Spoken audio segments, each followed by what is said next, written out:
Welcome to Factful Fridays. In today's video, we will highlight 5 quick checks to ensure a smooth and safe journey. First, we check your tires. We look for proper tread depth, cracks or any foreign objects like nails or stones while ensuring the wheel nuts are tight. Next, we check for any oil leaks under the car. Addressing leaks now can save you from surprises later. We also ensure all essential fluids are topped up. We make sure all lights, such as your car's headlights, brake lights and indicators, all are functioning properly.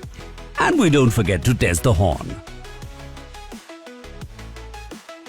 We feel the brake pedal for responsiveness and we check the parking handbrake lever for proper adjustment.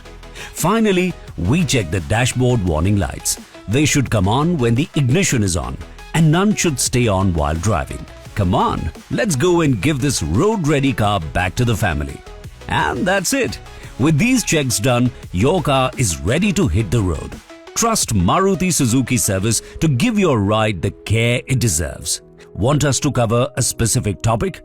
Drop your comments and suggestions in the comments and you might see it in the next episode of Factful Fridays. Because we're always by your side.